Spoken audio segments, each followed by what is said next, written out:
Bon, voilà, là le match vient de se terminer, si on peut appeler ça un match. Wouh! Ouais. Salam tout le monde, ça qui est pas possible, j'espère que vous allez bien les gars. Aujourd'hui on se retrouve pour un petit débrief de Maroc-Argentine. Est-ce qu'on peut dire que ça a été un match de foot? Je suis pas sûr. Voilà, je te jure frérot, je crois que c'était plus un octogone qu'autre chose, hein. Et là c'était pas du Boubacaris, ça se parlait pas à travers des vidéos. Ça se tapait sur le terrain, cousin. Je te jure, le match, mon gars, je crois en première mi-temps, 28 fautes, 14 de chaque côté. Je sais pas si tu t'en rends compte, c'est impressionnant, frère. Toutes les minutes, mon gars, ça allait se taper. Ça a commencé avec Belhanda dans les premières minutes, qui a voulu casser de l'Argentin, on va pas se mentir. Franchement, après, ce qu'il y a à retenir de ce match, franchement, il n'y a pas grand-chose. Donc, bien sûr, hein, voilà, défaite du Maroc 1-0 sur un but de Correa. En fin de match, à la 83e minute, franchement, un vent. Il y avait un vent, frère.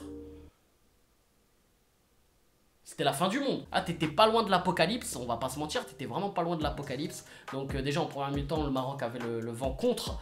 Donc c'était vraiment pas trop possible de jouer, pas du tout même. Bien sûr après en deuxième mi-temps c'est l'Argentine qui l'a eu, donc il n'y a pas vraiment d'excuses, hein. Le vent a été gênant de toute façon pour les deux équipes. Mais voilà, c'était pas des très bonnes conditions. Et on va revenir sur un... Voilà, pour moi c'est bon, j'ai débriefé le match. Maintenant je vais parler d'un autre truc qui m'a énervé.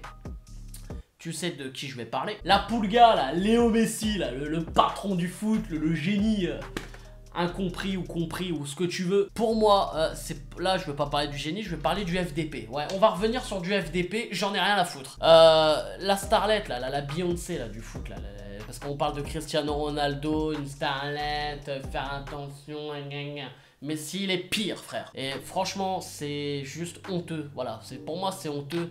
Et c'est encore une image, voilà, qui est donnée par lui, une mauvaise image. Voilà, il dénigre le Maroc comme si en fait le Maroc, frère, c'était, je sais pas, excusez-moi s'il y a des Tchadiens hein, qui vont regarder la vidéo, mais c'est pas le Tchad. Je veux dire, c'est pas, voilà, le Tchad, voilà, moi je kiffe le Tchad, y a pas de souci. Mais le Maroc, c'est quand même un pays avancé, les mecs. On va pas se mentir. L'Argentine, ok. C'est pas non plus les États-Unis, l'Argentine. Hein. Les mecs, il veut pas se déplacer, il veut pas aller au Maroc, frère. Hey, calme-toi, je te dis tout de suite. Entre le Barça et le Maroc, il y a la moitié de l'Espagne à traverser et il y a le détroit de Gibraltar, mec. Et le mec, ouais, déjà, ce qui paraît, de toute façon, depuis des mois, il demandait déjà un jet privé, qu'il aille directement de Barcelone au Maroc. Bref, il a demandé des trucs de ouf. En fait, ouais, une starlette quoi. Tu sais, un truc que Rihanna ou Britney Spears demandent avant les concerts, les trucs comme ça, tu vois, des loges spécifiques et tout. Mais si, c'est pareil. Genre, il a même demandé qu'à jouer 45 minutes, de ne pas échanger son maillot avec aucun joueur du Maroc. Oui, aucun joueur, surtout. Voilà, il y avait tellement de trucs, genre qu'aucun Marocain le tacle. En gros, le mec, il devait taper un quadruplé, quoi. Et au final, il a été forfait. Parce que le mec était blessé au pubis, au niveau du pubis. Là, on peut dire que le mec, là, on n'est pas loin, hein, mais le mec s'en bat les couilles. Hein. Un manque de respect total hein, par le génie du football. Alors après, je sais, les gens ils vont dire, ouais, mais de toute façon, toi, t'es madrilène, c'est normal, tu détestes Messi et tout. C'est pas une question, franchement, j'aurais pu être même un supporter de Retafe, un supporter de n'importe qui, je te dis. De toute façon, ce mec-là, je sais pas, voilà, je l'aime pas.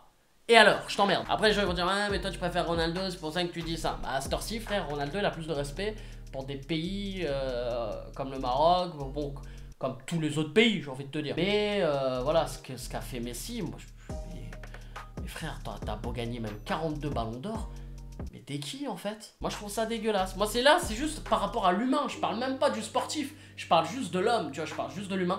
Et moi, je trouvais ça vraiment dégueulasse parce que les Marocains, ils ont rêvé de ça, tu vois. Là, je parle bien sûr des supporters, mais même les joueurs, voilà, qui font partie de l'équipe du Maroc, voilà, on va dire, qui jouent à un niveau bien sûr plus faible, qui ont même pas joué un match de Coupe d'Europe dans leur vie.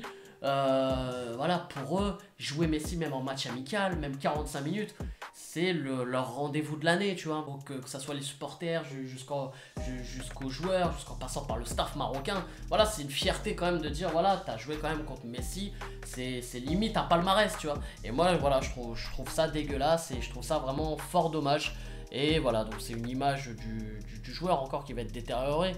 Et moi je le comprends tout à fait. Après bien sûr, voilà, les suceurs, les ramasseurs, Voilà, tu connais ceux qui se tapent des angines avec Messi. Bon, ils vont dire que non, c'est complètement normal. Le mec, voilà, il a des rendez-vous importants avec le Barça, tout ça. Ouais. Ta mère. Donc voilà les gars, voilà bah, le débrief, hein. C'est un débrief assez rapide. Après voilà, franchement, il n'y a rien à retenir du match. Voilà, de toute façon, le plus important, c'est que le Maroc est qualifié pour la CAN. De toute façon, ça a été réglé déjà. Donc voilà, il n'y a pas de souci. Le Maroc finit avec le Cameroun en tête et donc sera qualifié pour la CAN qui se déroulera du coup en Égypte cet été. Donc voilà, on attend le Maroc. Bien sûr que le Maroc, là, est passé vraiment d'outsider à franchement dans les favoris.